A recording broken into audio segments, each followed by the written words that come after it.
कि तुझे मैं लेके चलूं एक ऐसे गगन के तले, जहाँ गम भी न हो आंसू भी न हो, बस प्यार ही प्यार पले। क्या होता है ऑटिज्म और क्या होती है एक माँ की लड़ाई, इस बारे में हमने बात की डॉक्टर दीप्ति जैन से पिछले एपिसोड में। इस एपिसोड में यही बातचीत को हम कंटिन्यू करेंगे।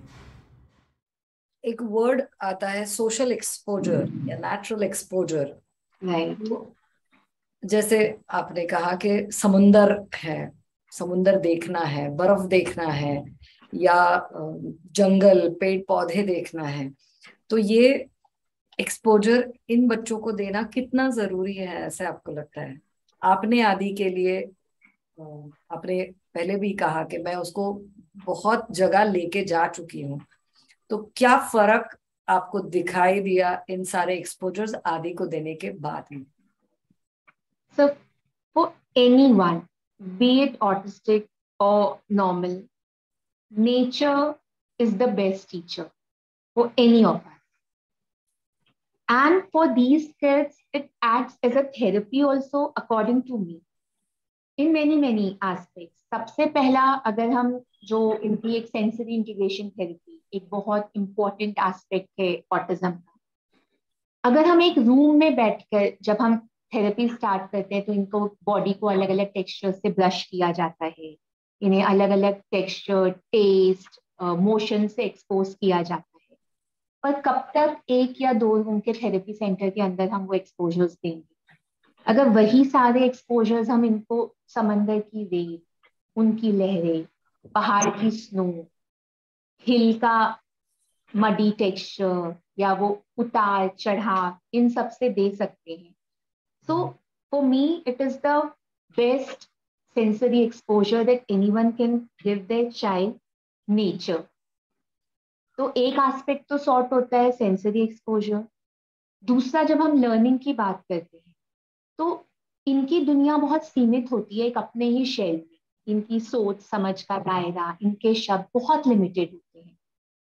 तो जब आप इनको अलग अलग एक्सपोजर्स देते हैं, पिकनिक पे ले जाएं, ट्रिप्स पे ले जाएं, पार्टीज में ले जाएं, इवेंट पे ले जाएं, जितने नए लोग और नई जगह आप दिखाते हैं, उनके वर्बल और विजुअल वोकैबुलरी में वो चीजें सेट होना आना शुरू हो जाती है।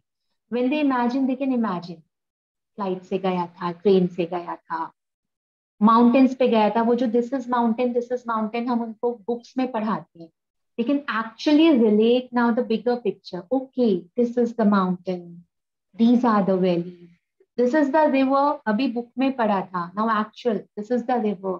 रिवर के जब पानी में पैर डालो तो अच्छा, this is how it feel, उसका वो मोशन। सागर की लहरें ऐसी फील होती है, ऐसा प्रेशर आता है, that pressure they can feel, that they can visualize। तो ये सारे एक्सपोजर्स उनकी विजुअल और वर्बल वोकैब का पार्ट बनते हैं। उनके सीमित सोच समझ के दायरे को आप धीरे धीरे धीरे धीरे बढ़ाते हैं और उतना उनको चीजों के साथ जनरलाइज करने में मदद होती है कि अब कोई भी नया एक्सपोजर, कोई भी नया स्टिमुलस उनको उतना बेचैन नहीं कर पाता जो सिर्फ एक 4 कमरे का घर में रहकर अगर वो रहे तो बेचैन कर सकता है। बिकॉज जब आप बाहर जाते हो तो आपको बहुत सारी चीजों के साथ बैलेंस बनाना पड़ता है। जब हम आदि को लेके जाते हैं तो हम अपना बहुत होमवर्क करके जाते हैं कि कैसे खाली टाइम में उसको एंगेज करेंगे, कैसे उसे गलती से भी भूख की वजह से मेल्ट डाउन ना हो, या उस टाइम पे उसे प्रॉपर वैसा वॉशरूम मिल पाए जिसके लिए वो यूज टू है। क्लॉस्ट्रोफोबिक है तो छोटे छोटे वॉशरूम्स में उसको बहुत डर लगता है। फ्लाइट ऐसी प्लान करनी पड़ती है कि 1 घंटे से ज्यादा, अभी तक जो स्टेज है, फ्लाइट का ड्यूरेशन ना हो, ताकि उसे बहुत इमरजेंसी ना हो तो वहां का वॉशरूम जो बहुत छोटा होता है क्यूबिकल, वो यूज ना करना पड़े। तो हम तो एज अ पेरेंट अपना होमवर्क करते हैं, पर आप कितना भी करके जाओ होमवर्क या इनके हिसाब से सेट करो, कुछ ऐसे एक्सपोजर्स होते हैं जो अनअवॉइडेबल हैं, जिसके साथ ये डील करना सीखते हैं अगर आप उनको एक्सपोज करोगे तो, जो कि स्टार्टिंग में हमारे लिए बहुत चैलेंजिंग होता है। It's not a very peaceful tour और बहुत ही सुकून से गए हैं और घूम के आए, हर मोमेंट पे चैलेंजेस होते हैं। बट अगर आप वो रिस्क लेते हो तो आप उनको वो एक्सपोजर जनरलाइज करने के लिए दे पाते हो जो उनको आप घर में रखकर कभी नहीं दे सकते। तो कम से कम उतने स्टिमुलस या उतनी वैरायटी के लिए उनका माइंड और बॉडी सेट होता जाता है कि this much they can adjust. एक वो जोन से बाहर निकलने में, एक सिक्योर या सेफ जोन से बाहर निकलने में उन्हें बहुत जरूरी होता है वो थोड़ा थोड़ा किक, दिस इज तो needed, this you will have to adjust, this much mama will adjust, but this much you have to adjust no matter what, and that helps a lot.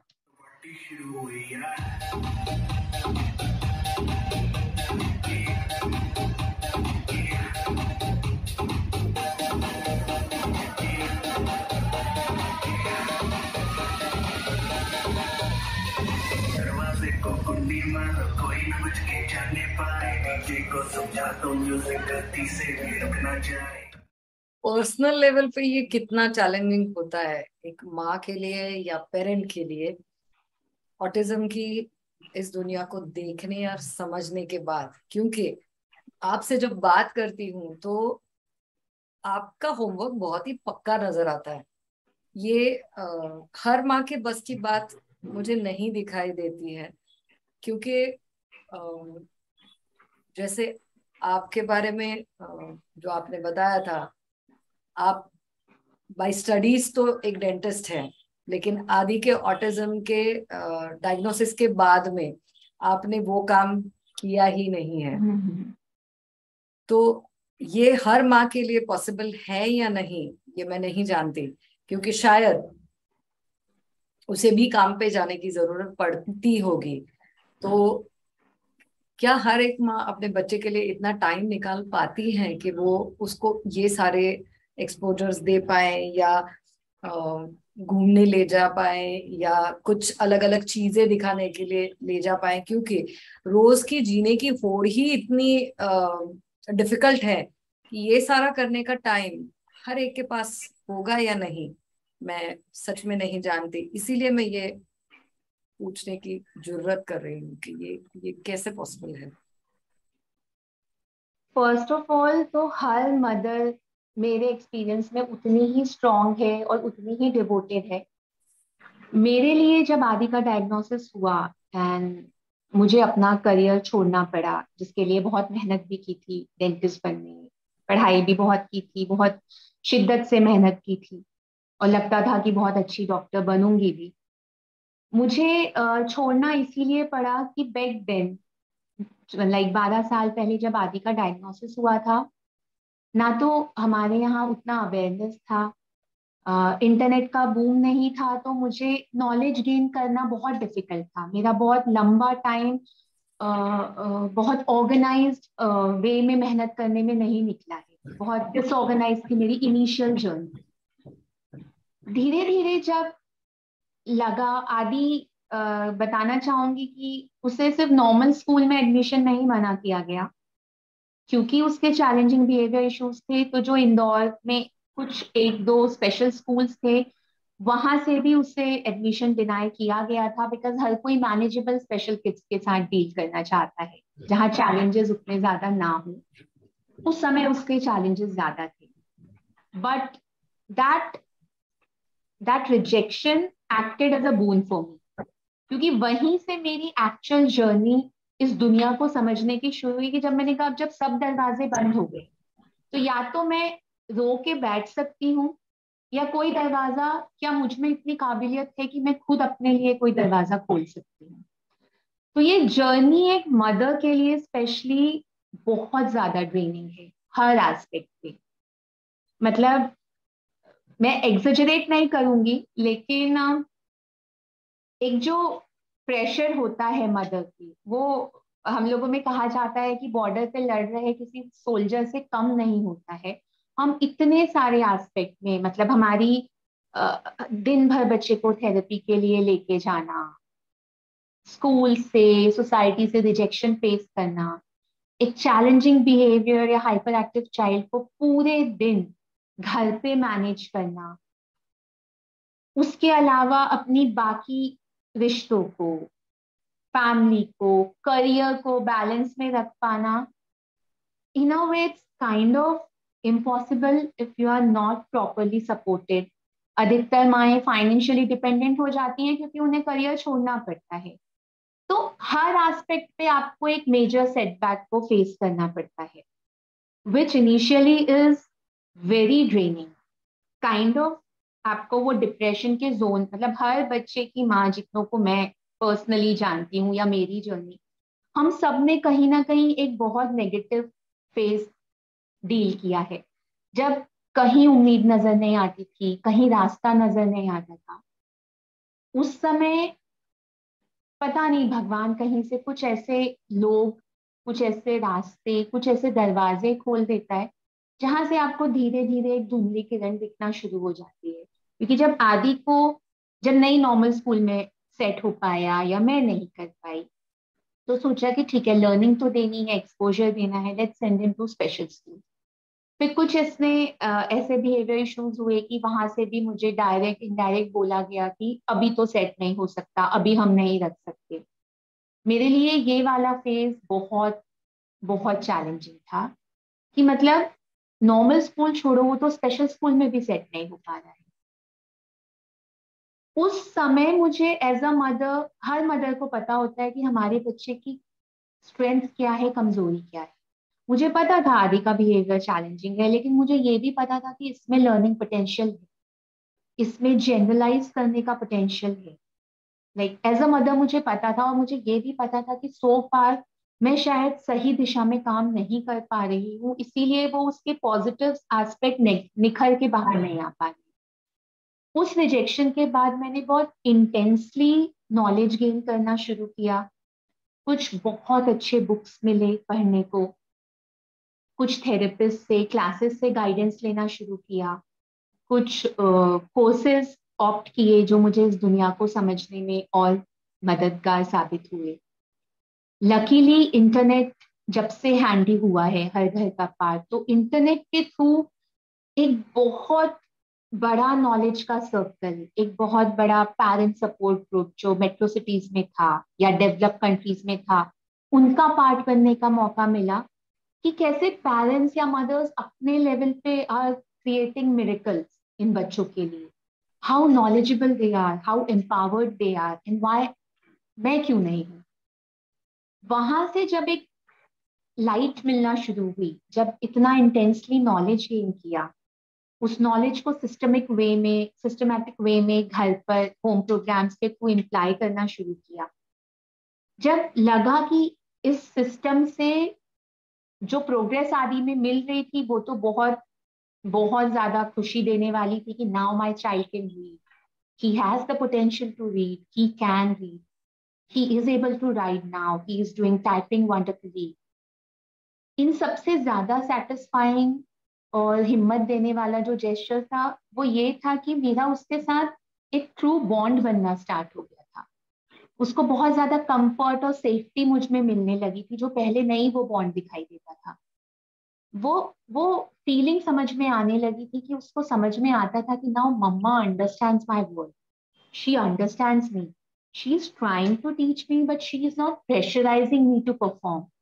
तो जो वो ट्रेनर वाली feeling थी कि mama is teaching you और teacher is teaching you and you have to do it, जब वो pattern बदल के को डूअर वाला पैटर्न ऑप्ट किया, चलो let's do it together, you know, साथ में मिलके कलरिंग करते हैं, this much mama will do, this much Aadi will do, it's okay. नहीं अच्छा हो रहा है, बाहर जा रहा है, ओके, मम्मा का भी बाहर जा रहा है ना, दैट्स परफेक्टली ओके। तो जब ये साथ में मिलके काम करने वाला पैटर्न मैंने शुरू किया रादर देन द इंस्ट्रक्टर, वहां से उसको बहुत कंफर्ट फील हुआ कि she is not, you know, she doesn't belong to some different world, she is तो पार्ट ऑफ माई वर्ल्ड। जब वो फीलिंग उसको समझ में आई और वो कंफर्ट जोन मेरे साथ डेवलप हुआ, वो बॉन्ड डेवलप हुआ, and that is the most beautiful thing that I've achieved in my life, that bond with my son, that bond of safety, comfort, love. वहां से आदि की प्रोग्रेस पे ट्रेमेंडस दिखाई दी। Now he can read like anything, he can write, he can type so well. Challenges अभी भी है, एज के साथ चैलेंजेस, क्योंकि पुराने चैलेंजेस खत्म हो गए, बच्चा बोलता नहीं था, रिस्पॉन्ड नहीं करता था, बच्चा बोलने लगा, रिस्पॉन्ड करने लगा, जनरलाइज करने लगा। बट अब टीनेज में अब हार्मोनल चेंजेस होने लगे हैं, बॉडी चेंजेस होने लगे हैं, उसके एक पूरी entirely different set of challenges आज मेरे सामने हैं। बट अब पहले जैसे निराशा नहीं होती, डर नहीं होती, बिकॉज आई हैव नॉलेज। पहले से पता था कि इस फेज में ये चैलेंजेस आएंगे और इनको डील करने का ये तरीका है, तो अब क्योंकि रास्ता पता है तो उस पर चलने से डर नहीं लगता है। तो नॉलेज एंड पेरेंट एम्पावरमेंट इसीलिए जरूरी है कि आपको पता है कि आपके रास्ता ये है, इस रास्ते के ऑब्स्टिकल्स ये हैं और आपको पता है उन ऑब्स्टिकल्स को ओवरकम कैसे करना है। तो ये एक माँ के लिए बहुत चैलेंजिंग जर्नी है, और एज अ फैमिली अगर उसको सपोर्ट मिलता है परिवार से, रिश्तों से, पड़ोसियों से, दोस्तों से, सोसाइटी से, तो ये कहीं ना कहीं कहते हैं ना, डूबते को तिनके का सहारा। क्या पता आपका वो सहारा उस मदर को कितनी होप, कितना स्ट्रेंथ दे रहा हो, क्योंकि जितना सपोर्ट और समझने की जरूरत इन बच्चों को है, उतना ही सपोर्ट और समझने की जरूरत इन बच्चों के मदर्स को या पेरेंट्स को या सिबलिंग्स को भी है, क्योंकि वो हमेशा जज किए जाते हैं। इनके जो भाई बहन भी होते हैं, उनके भी चाइल्डहुड उतना नॉर्मल नहीं होता है जितना एक आम बच्चे के साथ है, क्योंकि वो खुद को समझ सके उसके पहले उनको इन बच्चों को समझना शुरू करना पड़ता है। बिल्कुल। यस, इनकी फैमिली को भी उतने ही सपोर्ट और समझ की जरूरत है जितना इन बच्चों को, to make their life bit easier, to give them that strength to move forward with positivity in this very very difficult endless journey. Perfect. Mother father, या एक वर्ड आपने यूज किया था प्राइमरी केयर गिवर्स, जिसमें शायद अगर 4 या 5 लोगों की फैमिली है तो ना सिर्फ मदर फादर आते हैं, भाई बहन और दादा दादी नाना नानी अगर साथ में रह रहे हैं तो वो भी आते हैं, या फिर आपके अगर केयर टेकर्स कोई हैं तो वो आते हैं, तो उनको आप प्राइमरी केयर गिवर्स कह सकते हो। तो ये प्राइमरी केयर गिवर्स जो है, इनको सपोर्ट करना कितना जरूरी है, या इन्हें किस तरह से सपोर्ट किया जा सकता है। मेरा सवाल पूछने का ये मतलब है कि जैसे आपने खुद बुक्स पढ़े हैं, आप जैसे आपने कहाँ कहाँ से न जाने इंफॉर्मेशन लाना शुरू किया था, ये हर एक के बस की बात है नहीं। तो अगर मुझे इस सारी इंफॉर्मेशन को गैदर करना है या जरूरी है मुझे ये इंफॉर्मेशन निकालना, तो मैं उसको कहाँ से निकालूं? इंटरनेट आ गया है तो ठीक है, पाम टॉप्स पे हर एक के कुछ ना कुछ इंफॉर्मेशन आती है, लेकिन क्या हर एक उस माँ को या पेरेंट को आपके जो सपोर्टर्स हैं या आप जिनके पास थेरेपी के लिए जाते हैं, तो आपको उनपे कितना डिपेंड होना पड़ता है या 100% उनकी सुनना पड़ता है? जैसे मराठीमध्ये एक म्हणलं जातं की झापडं लावलेला घोडा असतो, टांगे का जो घोड़ा रहता है उसके आंखों को साइड से ऐसे बंद किया जाता है कि सामने जो रास्ता आपको दिखाई दे रहा है बस उस पे चलो, इधर उधर जाने की जरूरत नहीं है। तो अगर वो रास्ता आपको मिलना है तो आपको क्या करना पड़ेगा कि आपको वो रास्ता मिल जाए? सबसे पहले तो जितने भी स्पेशल किड्स के फैमिली मेंबर्स हैं, उनसे मैं ये रिक्वेस्ट करूंगी from the bottom of my heart कि कभी भी ये जिम्मेदारी अकेले माँ के कंधों पे ना डालें, इसे डिस्ट्रीब्यूट करें। वो बच्चा सिर्फ माँ का होके रह जाए, उसे सिखाना, पढ़ाना, नहलाना, हर जगह ले जाना, सारे एक्सपोजर देना, उसके सारे बिहेवियर इश्यूज को फेस करना, ये सिर्फ माँ की जिम्मेदारी ना हो, या उसे ही हमेशा अपना करियर गिव अप करना पड़े क्योंकि उसके अकेले के कंधों पर ये जिम्मेदारी आ गई है। ऐसा ना हो, जितना हो सके उसको एज अ टीम बनकर डिस्ट्रीब्यूट कीजिए कि कुछ मदर की जिम्मेदारी, कुछ फादर की, अगर घर में भाई बहन हैं तो वो कितना कंट्रीब्यूट कर सकते हैं, ग्रैंड पेरेंट्स हैं तो वो कितना कर सकते हैं, तो या नेबर्स हैं या टीचर्स हैं, हम कैसे इस जिम्मेदारी को डिस्ट्रीब्यूट कर सकते हैं ताकि वो सिर्फ अकेले एक माँ के कंधों पे ना आ जाए और उसकी दुनिया सिर्फ इस डायग्नोसिस के अराउंड सिमट के ना रह जाए। उसे भी मौका मिले कि अगर उसने, मैं नहीं कहूंगी कि सारी मदर्स अपना करियर छोड़कर सिर्फ इसमें ही लगे, मेरे लिए शायद ये रास्ता डेस्टिनी ने चुना था, भगवान ने चुना था, and I am very happy on my path. But क्यों हर माँ, अगर उसने कुछ क्वालिफाई किया है या करियर था और सिर्फ क्योंकि उसके बच्चे का डायग्नोसिस सामने आया है तो वो काम छोड़ दे?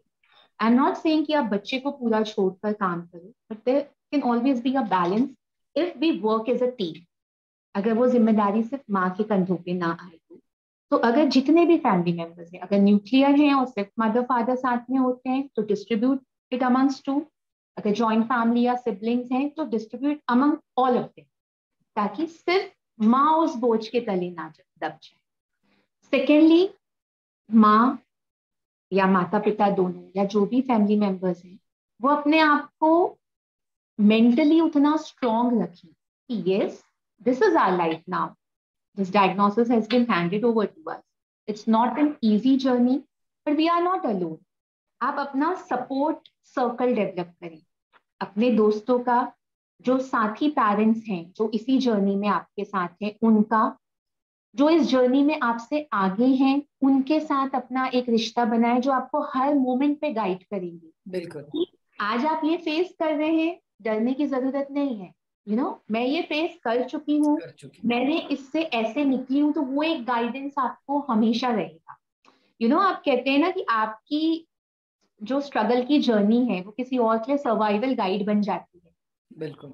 तो इस टाइप का आप सपोर्ट सर्कल डेवलप करें जो कभी आप वीक जाए तो आपको इमोशनली भी सपोर्ट कर रहा हो, कभी अगर बच्चे के लिए आपको नीड हो तो वैसे भी आप उसके साथ आके बैठ सके, और उसके लिए आपको उसको उसकी दुनिया समझानी पड़ेगी, जब समझेंगे तो डील कर पाएंगे। बिल्कुल। आप बहुत strong parent support group join करें, नहीं है तो जहां आप हैं बनाएं, बिकॉज हर एक के पास सिखाने कुछ है। मैं ये नहीं कहूंगी कि आज मुझे ऑटिज्म का बहुत नॉलेज है, मैं हर दिन कुछ नया सीख रही हूँ, बुक से सीख रही हूँ, थेरेपिस्ट से सीख रही हूँ, क्लासेस ऑनलाइन सेशन से सीख रही हूँ, दूसरे पेरेंट्स से सीख रही हूँ। हर मदर, हर पेरेंट के पास उसकी जर्नी से सिखाने के लिए कुछ इनवैल्यूएबल है। बट कितना भी नॉलेज आप गेन कर लें, the best teacher is your own child. उससे बड़ा और बेस्ट टीचर आपको मिल नहीं सकता। वही आपको सिखाएगा कि कैसे उसकी दुनिया को समझना है, कैसे उसका पार्ट बनना है, और कैसे उसे ओवरकम करके सिखाना है। So your child is your best guide, अगर ये आप ध्यान में रखेंगे। And try maintaining your support system में नॉलेज आएगा, खुद को एम्पावरमेंट आएगा, जिसमें आपको emotionally, mentally, knowledge wise, financially खुद को स्ट्रॉन्ग रखना है। आपके फ्रेंड्स आएंगे, आपकी फैमिली आएगी, एंड सबसे important your own thought process. I am strong enough to deal with this thing, I am not that weak कि बस ये डायग्नोसिस हुआ और मैं टूट गया। यू हैव टू अपने अंदर वो ड्राइव लानी पड़ती है, एंड आती है। और जब आप एक कहते ना एक प्योर इंटेंशन से या होल हार्टेडली किसी रास्ते पे चलते हो, भगवान, यूनिवर्स आपको वो सिग्नल्स, वो लोग, वो रास्ता दिखाता ही है, जहां आपको 4 चीजें होंगी जो शायद आपकी हिम्मत को पीछे लाए, पर एक चीज वो आपको ऐसी देगा जो आपको डबल हिम्मत देगा कि नहीं, अब तो मुझे इस रास्ते पे और डिवोटेड होके चलना है। So yes, mothers के लिए भी I would request कि try to maintain your career, try to be as independent as possible in every aspect. Emotionally, मेरे साथ भी हुआ कि मैंने अपनी फिजिकल फिटनेस पे ध्यान देना छोड़ दिया था। समझ में नहीं आता था कि कैसे दूं, इसको संभालूं, क्लासेस ले जाऊं, खुद की हेल्थ देखूं। बट जब आपको सही दिशा, सही समझ मिलती है तो कहीं ना कहीं वो आर्ट ऑफ बैलेंसिंग आ जाता है कि मैं इस बच्चे का भी ध्यान रख सकती हूँ, पर साथ में खुद का ध्यान रखना बहुत जरूरी है, तभी तो उसका रख पाऊंगी। तो ऑटोमेटिकली वो टाइम और एनर्जी निकलने लगती है जहां मैं खुद का भी ध्यान रख सकती हूँ। And if you are blessed with a good support system, तो वो लोग तो साथ देते ही हैं आपको हर तरीके से फिट रखने में। So just work with pure intentions, with बहुत माइंडफुल एफर्ट्स लगाएं, खुद के लिए भी, बच्चे के लिए भी, तो कहीं ना कहीं आप एक वो बैलेंस को अचीव करने के रास्ते पे चलना शुरू हो जाते हैं। तो I would request all the mothers, please बच्चे को कभी भी लाइफ में प्रायोरिटी रखने से पहले खुद को प्रायोरिटी रखिए।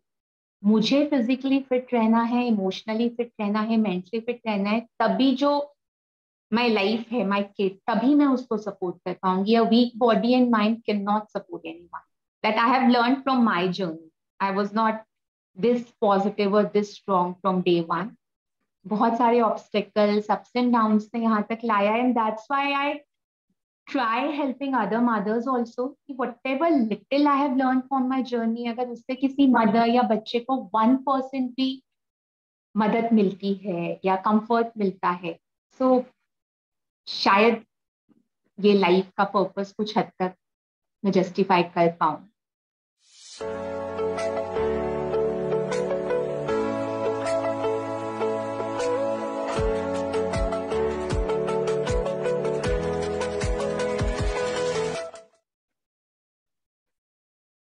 आपका ये कॉन्फिडेंस देख के मुझे ऐसा लगता है कि जो मोटो आप लेकर चल रहे हो उस पे आप तो खुद स्ट्रांगली दमदार तरीके से जा ही रहे हो, लेकिन साथ में आप अपने साथ जिनको लेकर चलोगे उनको भी ये स्टेबिलिटी सपोर्ट जरूर मिलेगा. सबसे ज्यादा स्ट्रेंथ फैलो ऑटिज्म मदर्स से मिलता है. I am blessed to witness some pure souls इन बच्चों के माध्यम से. These are the purest souls. इनमें कॉम्प्लेक्स इमोशंस नहीं होते. झूठ बोलना, धोखा देना, दूसरों का मजाक उड़ाना, ये सब इनको नहीं आता.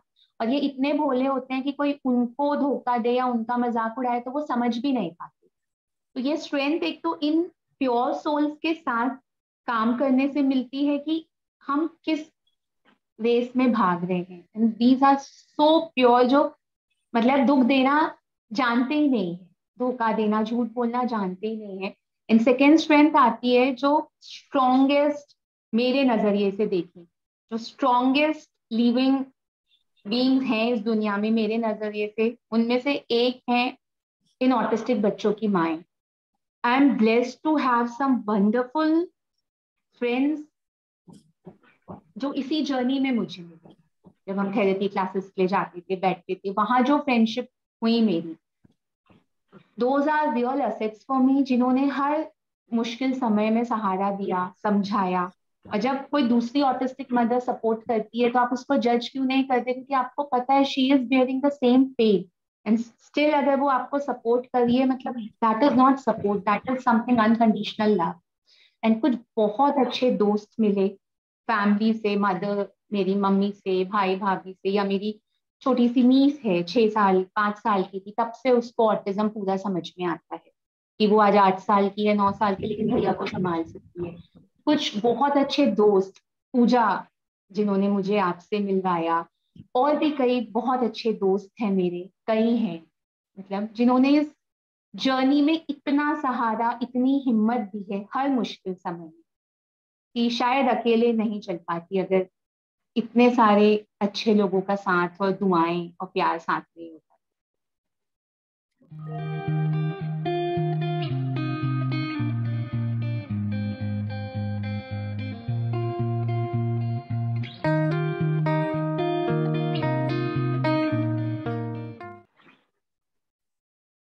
इस आपकी जर्नी में रिजेक्शन तो आए थे, काफी सारे आए होंगे. काफी सारे.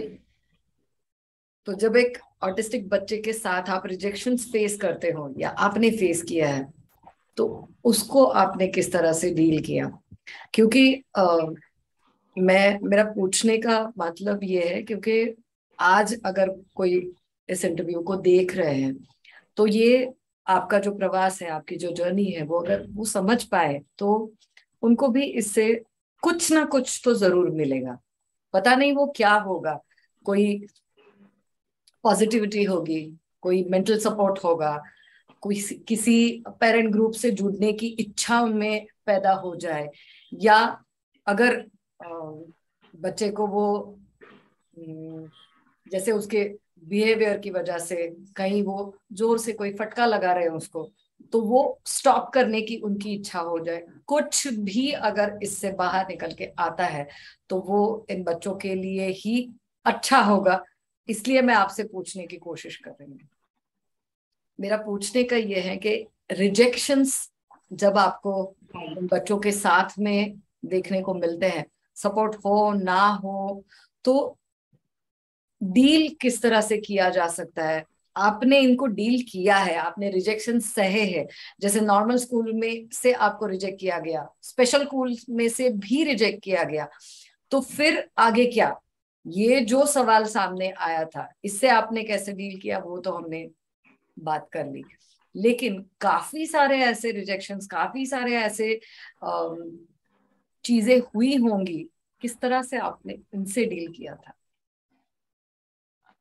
अगर कोई भी रिजेक्शन इस जर्नी में आपको आता है, सबसे पहले आप ब्लेम ना करें। अगर सोसाइटी या स्कूल ने रिजेक्ट किया है या कहीं भी, तो आप सबसे पहले ब्लेम गेम ना खेलें। फर्स्ट एनालाइज योरसेल्फ कि क्या आपके एफर्ट सही डायरेक्शन में थे, क्या हम स्कूल को कन्वे कर पाए, या थेरेपिस्ट को अपनी डिमांड कन्वे कर पाए, या उन्होंने हमें अगर कोई पाथ बताया था हम उस पर क्या कंसिस्टेंटली चले और फिर रिजल्ट नहीं आ पाए। तो हमेशा रिजेक्शन को take it as a learning lesson. Number 1, क्या मेरा नॉलेज या मेरा एफर्ट सही डायरेक्शन में थे, कहीं मैं तो गलत नहीं जा रही हूँ। और अगर सब कुछ सही करने के बाद भी रिजेक्शन मिल रहा है, तो what this obstacle is going to teach me.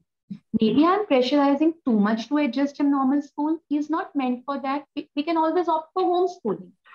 In current scenario, बहुत ज़्यादा चीजें expand होती जा रही हैं. People have started thinking out of the box. लोग कम judgmental हो रहे हैं. Society is progressing in a good way, according to me. आज की डेट में जो पहले छोटी छोटी चीजें, भी डिवोर्स या सम डायग्नोसिस या कुछ भी टैबू था, now people have started openly talking about it and openly accepting it.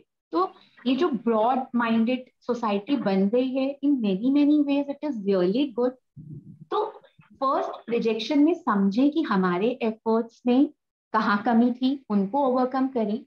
और अगर सब कुछ करने के बाद भी लगता है कि कोई door close हो रहा है, so there's always a next door that is meant for you. Maybe this door is not meant for you. Maybe, I'm not saying कि don't opt for normal schooling and they should not go. They should definitely be a part of mainstream in every aspect of life. But अगर नहीं हो पा रहे हैं, तो maybe there's something else.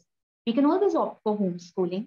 We can always opt from NIOS या इस तरीके से हम schooling करा सकते हैं.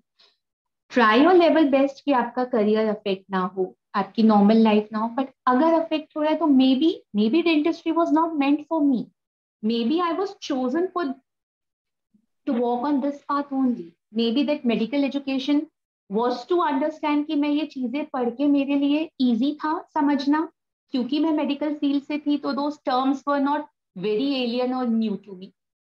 तो मे बी वो ऑल साइंस ऑफ यूनिवर्स कि मेडिकल एजुकेशन लेने का एक लिमिटेड रोल था, ताकि मैं इस दुनिया को समझने में बाकी मदर्स से थोड़ी बेटर थी।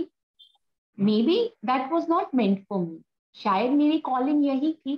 And I am very happy on this path. मैं RCT करके जितनी खुश होती हूँ, उससे ज्यादा खुश इन बच्चों की टीचर बन के हूँ। डील करने का आपका तरीका है, मैं सारे जो लिसनर्स हैं, देखने वाले हैं, उनको ये जरूर बताना चाहूंगी।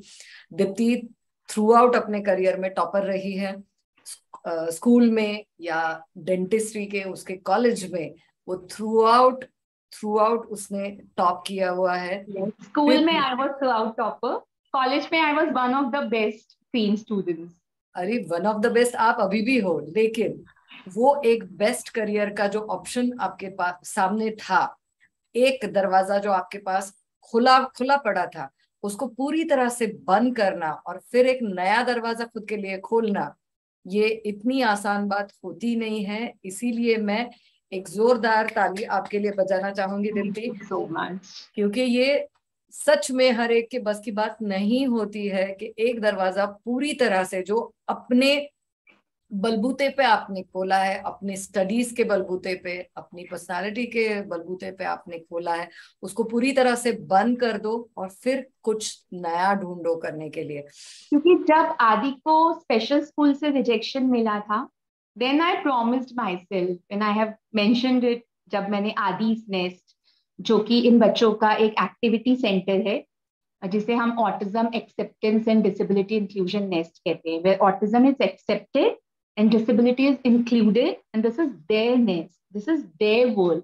जो भी इस वर्ल्ड के अंदर आ रहा है, nobody is going to judge you. जितना आपको सिखाया जाता है या जो अपॉर्चुनिटीज दी जाती हैं, वो इन चीजों को ध्यान में रख के दी जाती है कि आपको प्यार मिले, कंफर्ट मिले, सेफ्टी मिले, and then according to your learning potential उन पे सिखाने की हम कोशिश करते हैं. तो जब मैंने आदीज नेस्ट खोला था तो मैंने ये मेंशन भी किया था कि द वर्ल्ड हैज सेड कि you are not fit in this world, but mamma is promising you we will create our own world. And वहां से आदीज नेस्ट का एक विजन मेरे मन में आया था, जो लॉकडाउन के बाद मैंने ओपन भी किया है, रिसेंटली ओपन किया है जनवरी में. But yes, we try our level best in बच्चों को जितना प्यार और सेफ रखते हुए उनको वहाँ पे प्ले, लर्न एंड ग्रो, खेलने की, सीखने की, और एज अ इंडिविजुअल एक खुश इंसान बनने की जितनी अपॉर्चुनिटीज हम दे सकें, या नॉर्मल स्कूल या नॉर्मल सोसाइटी में अगर नहीं जाने की वजह से जो एक्सपोजर्स उनको नहीं मिल पाते हैं, बी इट नॉर्मल इवेंट्स का पार्ट बनना या फेस्टिवल्स को सेलिब्रेट करना या बहुत ज्यादा पार्टी में नहीं जा पाते, तो हम ये सारे एक्सपोजर्स वहाँ पे करने की कोशिश करते हैं कि you have opportunities to throw parties. हम इवेंट्स छोटे छोटे करके उनको मौका देते हैं कॉन्फिडेंस बूस्ट करने का, उनको एक्सपोजर देते हैं प्लांटेशन का, फेस्टिवल सेलिब्रेट करने का, और बहुत कुछ सपने आगे देखे हैं. धीरे धीरे कोशिश कर रही हूँ एक एक कदम इस तरफ आगे बढ़ाने की. अभी बहुत लंबा सफर प्लान किया है, आगे सपना देखा है. अभी initially learning opportunities, but later on definitely earning opportunities also. Aadi's nest, ये जो नाम आपने अभी सुना, इसके डिटेल्स जब हम लोग बात कर रहे हैं तब नीचे आपको दिखाई देंगे. आप वेबसाइट पे भी जाके देख सकते हो. दीप्ति का भी सारे उनके जो डिटेल्स है, फेसबुक पेज का, इंस्टाग्राम पेज का, ये सारे डिटेल्स नीचे आते रहेंगे. इंदौर वाले तो जा ही रहे हैं, लेकिन जिनको वहां पे जाके विजिट करना है, देखना है कि क्या किया है वहां पे उन्होंने, आप जरूर आदीज नेस्ट को विजिट कर सकते हैं. वहां के सारे फोन नंबर्स भी शेयर किए जाएंगे. और एक माँ जिसने खुद किसी चैलेंज को स्वीकारा है, वो आगे जाके बाकी माँओं को किस तरह से हेल्प कर रही है, वो भी आप आदीज नेस्ट में जाके देख सकते हो. दीप्ति, मुझे एक बात बताइए, सोसाइटी तो इन बच्चों को बहुत कुछ सिखाने की कोशिश करती है, लेकिन ये बच्चे सोसाइटी को क्या सिखाते हैं? एक माँ और एक ऑटिज्म सेंटर हेड होने के नाते आपको क्या लगता है? मैंने जो आदि से और अब बाकी बच्चों के साथ में काम करती हूँ, मेरी लाइफ का जो सबसे इम्पोर्टेंट लेसन मैंने सीखा है वो इनसे सीखा है. आपकी लाइफ में कोई भी लिमिटेशन हो, कुछ भी हो, आप दिल से खुश रह सकते हो. ये जब आप इन बच्चों की मुस्कान देखोगे, स्माइल देखोगे, they are the purest and the happiest soul. इतनी सारी लिमिटेशन और चैलेंजेस की उनको समझना इतना डिफिकल्ट है, लोग नहीं समझ पाते, but still they are the happiest people. They have the most beautiful and pure smile. तो मुझे आदि ने ये सिखाया कि नो मैटर लाइफ में क्या चैलेंजेस हैं, एज अ पर्सन मेरी क्या लिमिटेशन है, बट मैं खुश रह सकती हूँ. अपनी उन सारी लिमिटेशंस को साथ में लेकर भी मैं खुश रह सकती हूँ. And I am a much better person just because of Aadi and because of these kids सब जिनके साथ मैं काम कर रही हूँ. मुझे एज अ पर्सन, एक इंसान के तौर पर इम्प्रूव करने में बहुत बहुत बड़ा रोल है. मतलब दुनिया को, जिंदगी को इस नजरिए से देखना पहले आता ही नहीं था. जब सब कुछ लाइफ में बैलेंस में चल रहा था तब मैं इतनी खुश नहीं थी. इन सारी डिफिकल्टी के बाद as a person now I am way happier and way content than I used to be when इतना कुछ लाइफ में मेजर चैलेंजेस थे नहीं. तो yes, I have learn the biggest lesson of my life कि आप सारे चैलेंजेस के बाद भी खुश रह सकते हो and you are strong enough to deal with anything. Deepti, एक बात बताइए, जब बोल बरवा की टीम ने आपसे कांटेक्ट किया था इस बारे में बातचीत करने के लिए, तो हमारा जो इंटरव्यू, हम लोग कहते हैं इंटरव्यू जो चल रहा है इस इंटरव्यू के थ्रू आप समाज को क्या बताना चाहती हैं, क्या मैसेज पहुंचाना चाहती हैं? सबसे पहले तो ये कि अगर आपकी लाइफ में कोई कठिनाई है या कोई चैलेंज है, उसको छुपाने की जरूरत नहीं है। अगर आपका बच्चा नॉर्मल है, आपको छुपाने की जरूरत नहीं है। अगर आप अपनी चीज को लेके, अपने बैटल्स को लेके, अपनी कमियों को लेके पॉजिटिव हैं, तो आपको हमेशा सपोर्ट करने वाले लोग मिलेंगे। अगर आप ही अपनी चीज को लेके कॉन्फिडेंट और कंफर्टेबल नहीं है, तो आपको हमेशा दुनिया में वही दिखेगा कि ये मेरे बच्चे को ऐसे देख रहे हैं, ऐसे जज कर रहे हैं। क्योंकि जब से मैंने इस चीज को पॉजिटिवली पोर्ट्रे करना शुरू किया कि ठीक है, I am not hiding my son is having autism, he is having these many challenges and you should understand. तो मुझे पूजा पंडित, जिन्होंने मुझे आपसे मिलवाया, और ऐसे बहुत सारे और दोस्त मिलना, जहाँ मैं रहती हूँ शालीमार पाम्स इंदौर में, जहाँ पर ऑटिज्म को या डिसेबिलिटी को लेके बहुत ही पॉजिटिव माहौल है। मुझे मेरी सोसाइटी से अगर मिला है तो सिर्फ सपोर्ट, और आदि को मिला है तो सिर्फ प्यार। मेरे कोई बहुत नेगेटिव एक्सपीरियंसेस रहे नहीं, या छोटा मोटा कभी कुछ अगर कोई नहीं समझ रहा था और इस वजह से कुछ लगा कि बिहेव सही नहीं, और जब पॉजिटिवली बताया कि इस बच्चे की ये प्रॉब्लम है, इसलिए मुझे तो 100% ऑफ द टाइम मेरी सोसाइटी से सिर्फ प्यार और सम्मान और सपोर्ट मिला है, मेरे लिए भी, आदि के लिए भी। कुछ ऐसे दोस्त मिले हैं जिन्होंने, मेरा फर्स्ट एम जस्टिफाई हो गया जब मेरी फ्रेंड ने उस दुनिया को समझा और सपोर्ट किया। सेकेंड, उसको इतना स्ट्रांगली उस दुनिया से कनेक्टेड फील हुआ कि उसे लगा कि अब ये मैं किसी दूसरे तक पहुंचाऊं, ताकि ये आवाज 2 से 4, 10 और कभी ना कभी पूरे इंडिया को समझ में आए कि हमारे आसपास हैं ऐसे बच्चे जिन्हें सिर्फ अगर हम थोड़ा सा समझेंगे तो बहुत प्यार से सपोर्ट कर सकते हैं उनकी लाइफ में बदलाव। जैसे वो एनवायरनमेंट के इवेंट्स करती हैं, आदि हमेशा उसका पार्ट होता है, और मैं कॉन्फिडेंटली ले जा पाई। हालांकि मुझे पता था ये कुछ भी कर सकता है, शायद भाग सकता है अचानक से, बट क्योंकि मुझे पता था कि वहां जो लोग हैं, पूजा, मेरी सोसाइटी, बाकी जितने लोग हैं, दे अंडरस्टैंड। आदि वो भाग भी गया, किसी को पकड़ लिया तो it's not a big deal, they all understand, मुझे तो बोलना भी नहीं पड़ेगा, they deal in their own way. No Aadi, you have to sit, that's okay to touch, but you have to sit. तो ये जो रिजेक्शन वाली फीलिंग थी वो सपोर्ट में बदल गई। सोसाइटी रिजेक्ट कर सकती थी, इशू बन सकता था, इसने पकड़ लिया, ये एकदम से भाग गया, किसी को धक्का लग गया, बट वो इशू जो हो सकते थे वो हमेशा सपोर्ट में ही कन्वर्ट हुए। इट्स ओके, नॉर्मल बच्चे यहाँ जो हैं उसके एज ग्रुप के थे, जो अब बड़े हो गए, समझदार हो गए। आदि इंटरेक्ट नहीं करता है सोशली अभी भी कि किसी से रुक के बात करे, वो करे, बट वो बच्चे रुक के, आदि कितना भी कुछ कर रहा हो तो they make it a point two interact with आदि। हेलो आदि, कहाँ से जा रहे हो, क्या करके आए हो? And this make a huge difference in my life and Aadi's life. तो अगर आप अपनी चीज को लेके पॉजिटिव हैं, you are comfortable, तो you get such people, those who are ready to support you and love you and your child with open arms. And ये एक कड़ी है, एक से दूसरी, दूसरे से तीसरी जुड़ती है, ये पॉजिटिविटी की और ये समझ की, एक्सेप्टेंस की एक चेन है। ये आप सोचिए, एक दिन में मैं कुछ ना करूं और पूरी दुनिया ऑटिज्म फ्रेंडली बन जाए, स्कूल्स बन जाए, तो this is not going to happen. This journey has to start from your own positivity, your own positive vision towards this issue, this autism world. And the way I have got support and love from people, everybody else will get that. So that is what I have learned. You can be happy no matter what the challenges are and what your limitations are. कमियां आपकी खुशी का पैमाना कभी जज नहीं करेंगी। एक ताली और बजेगी शालीमार पाम्स के सारे रहने वाले लोगों के लिए, जो इतना बढ़िया एनवायरनमेंट बच्चों के लिए तैयार करते हैं, जहां पे हर कोई खुले दिल से स्वागत करता है। जब मैंने आदि's नेस्ट खोला था, तो I've hired a team of like tutors, occupational therapists, myself and a caretaker.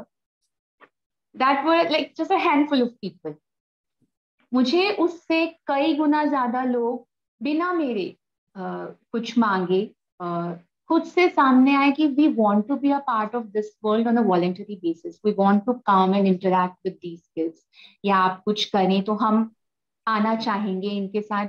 And I always believe कि अभी जो मैं काम कर रही हूँ इस स्टेज पे, ऐसे कि अगर आपको वाकई चैरिटी देनी है और कंट्रीब्यूट करना है, then spend time with these kids, understand their world. कि हम हमेशा इंक्लूजन कहते हैं, inclusion of neurodiversity in main stream.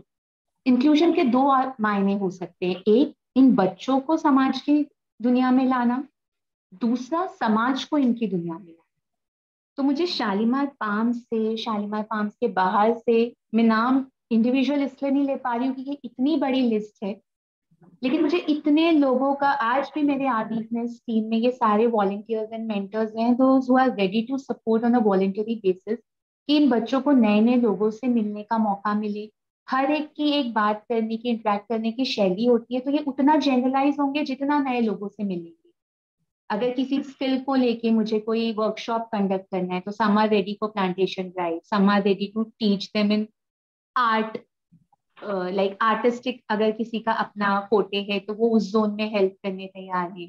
कोई कहता है कि अगर थोड़ा बेसिक कंप्यूटर का नॉलेज देना है तो हम वंस इन अ वाइल आपके सेशंस क्रिएट करेंगे। और ये सारी हेल्प मुझे बिना मांगे मिली है, क्योंकि ये वो लोग हैं जो ऑलरेडी इस दुनिया को समझते थे, क्योंकि इन तक अवेयरनेस गई तो इन तक एक्सेप्टेंस गया। सो आई ऑलवेज बिलीव कि अवेयरनेस बहुत जरूरी है, क्योंकि एक्सेप्टेंस बिना अवेयरनेस के नहीं आएगा। आप बात करें अपनी कमियों की, चैलेंजेस की, न्यूरो डाइवर्सिटी की बात करें, आपको समाज से एक्सेप्टेंस मिलेगा। पर आप खुद से पूछे, क्या मैंने एक्सेप्ट किया है मेरे बच्चे को जैसा है? हम नहीं एक्सेप्ट कर पाते हैं, इसीलिए शायद समाज से एक्सेप्टेंस नहीं मिलता है। हम बदलने में लगे हैं, कैसे भी ऑटिज्म ठीक हो जाए, कैसे भी ये नॉर्मल हो जाए।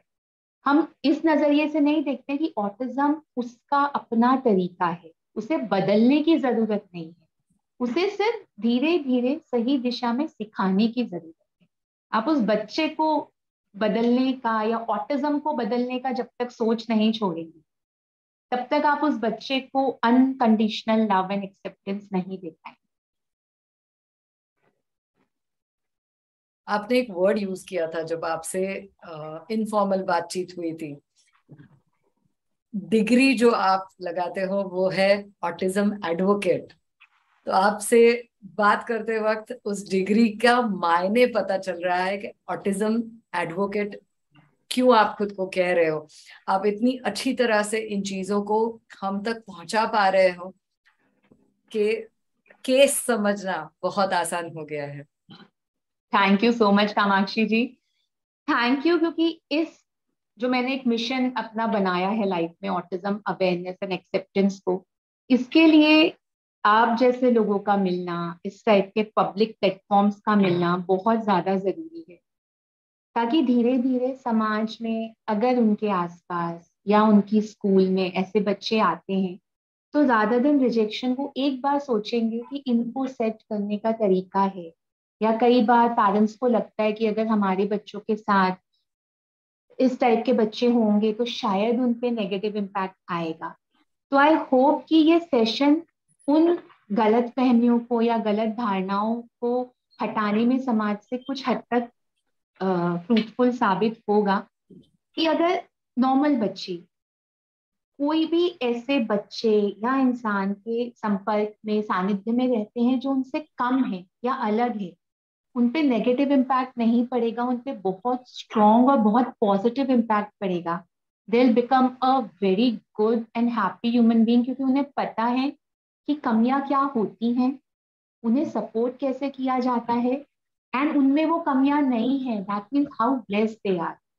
तो उनपे इसका पॉजिटिव इम्पैक्ट ही पड़ेगा, नेगेटिव नहीं पड़ेगा। तो I request all the parents, all the teachers, neighbours, family members कि इन बच्चों के साथ रहना will make you a very good human being. ये कहीं से कहीं तक नेगेटिव इम्पैक्ट नहीं होता है तो सिर्फ पॉजिटिव होता है।